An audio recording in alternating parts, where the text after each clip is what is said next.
Estas três narrativas não se põem qualquer síntese dialética, pelo contrário, são reveladoras de uma profunda alteração e reconfiguração que o objeto artístico sofreu nestas últimas décadas, porventura das maiores na sua história mais recente. A consideração de um sistema centrado nas propriedades físicas de um determinado médium, reelaborado pelo gosto, o juízo estético kantiano tradicional, de um modernismo defendido por Greenberg, sucedeu-se uma radicalização da questão autorreflexiva do médium, que dispensou a mediação do gosto e o consequente formalismo, alterando a configuração do médium e a natureza do juízo estético do particular de uma determinada arte para a arte em geral. Este problema acompanhou as vanguardas desde a sua emergência em meados do século XIX, passando pelo ready-made de Duchamp, a arte conceptual, toda a história sobre a transição da não-arte para a arte se efetivou e implicou uma consciência do transitório e frágil das convenções que estruturam o médium. O sistema das belas artes ruía assim, mas para além dessa alteração, outra se expressou sobre uma interrogação dos mecanismos e poderes estruturantes que configuram o juízo estético em geral.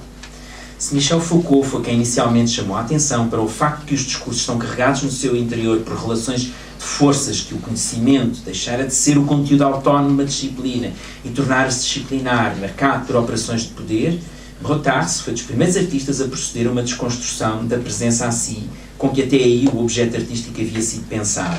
Rothars deu origem a uma prática designada de crítica institucional que questionou a suposta neutralidade do enquadramento cultural.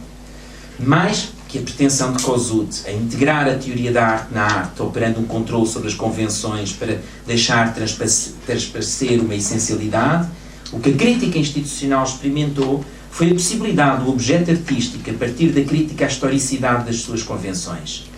Estas, em vez de se tornarem um consenso gerador de um qualquer estado dos diversos média, ainda que à beira de ser quebrado, deram início à proliferação de singularidades.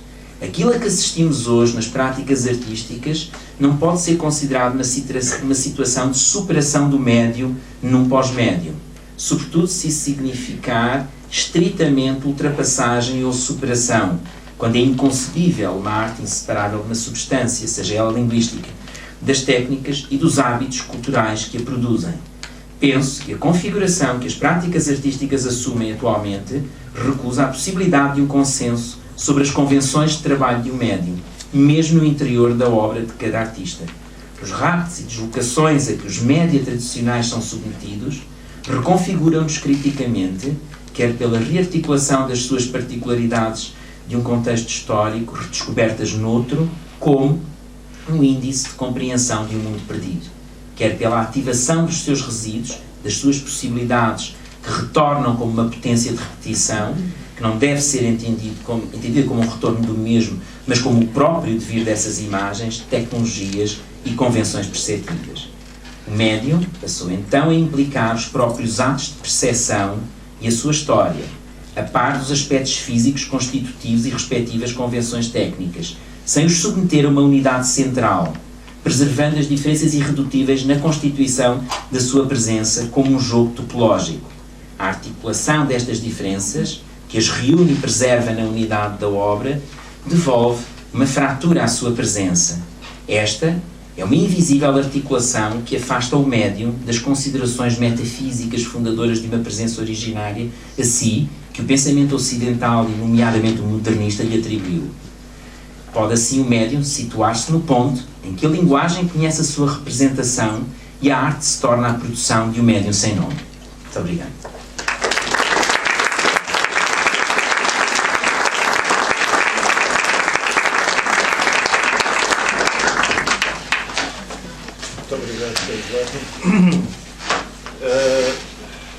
Estaria agora na altura de abrirmos uma discussão que terá de ser muito breve, porque estamos muito atrasados no nosso horário. E, portanto, eu pedi às pessoas que quiserem pôr algumas questões que fossem breves, que fossem sucintas, na maneira de colocar a questão, e depois também peço ao Pedro que responda abreviadamente.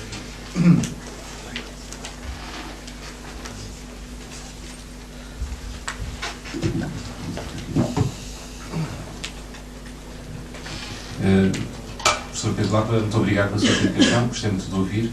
Eu gostava de colocar uma questão que se faria essencialmente com aquilo que podíamos dizer, a linha condutora da sua intervenção sobre o sentido da experiência artística, nomeadamente da experiência artística contemporânea e, no fundo, a desconstrução de um conjunto de modelos que existiam anteriormente. Mas sempre apontar para a ideia de que nunca seria possível, no fundo, encontrar um fio condutor, quanto muito poderia-se falar de singularidades, que seriam, no fundo, as singularidades, talvez o traço mais fundamental para nós percebermos a arte contemporânea.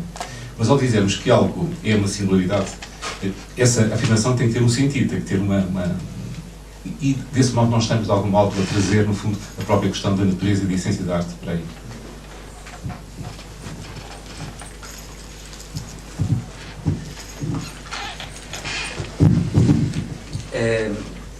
A ideia de singularidades aqui refere-se de uma análise da própria noção do médio.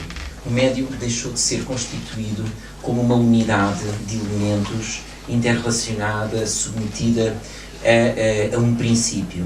E o facto de esta possibilidade agregativa, ou seja, de que um elemento estranho possa coabitar com outro elemento e desregular todas as regras do jogo e continuar a produzir um jogo fora das convenções, tem sido o trajeto que, de certa forma, tentei também, em termos históricos, descrever, ou seja, desde uma tentativa de uma certa evanescência do próprio movimento até à sobreposição continuada de elementos que podem inclusivamente ser não previsíveis e que são constitutivos da própria orgânica do meio.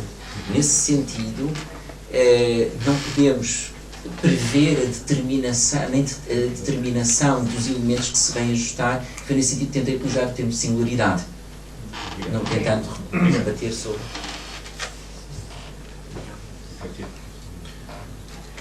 Não sei se há outras questões. Sim, eu não sei se temos tempo, porque eu também posso... Sim, rapidamente, se faz favor.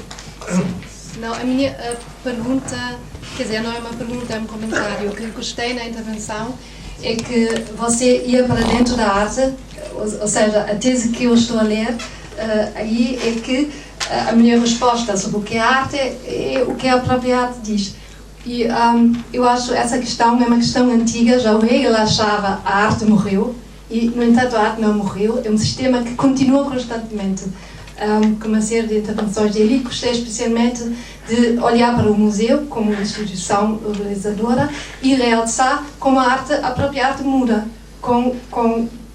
nomeadamente com a invenção do cinema. Esta é uma tese que o Walter Benjamin realça no seu famoso ensaio da obra de arte na era da sobreprobabilidade técnica. É mais ou menos isso que queria comentar, não é propriamente uma questão.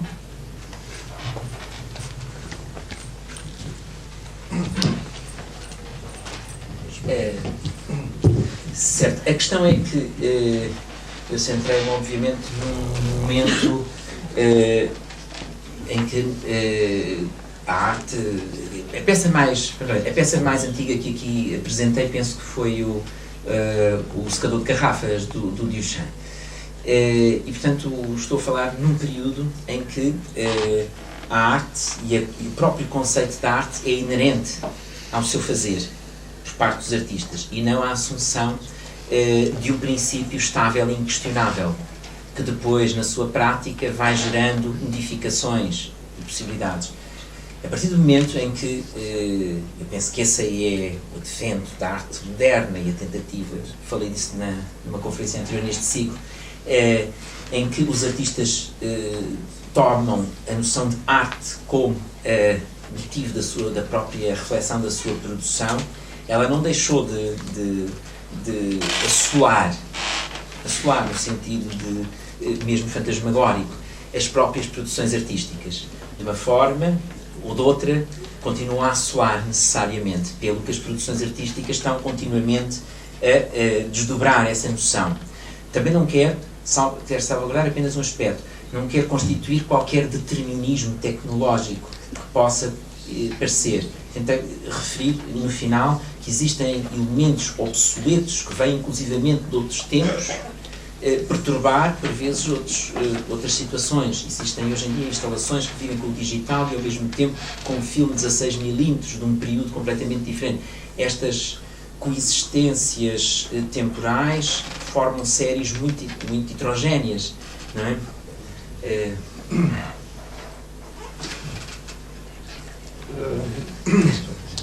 Vamos continuar com a próxima intervenção da doutora Cátia Rey.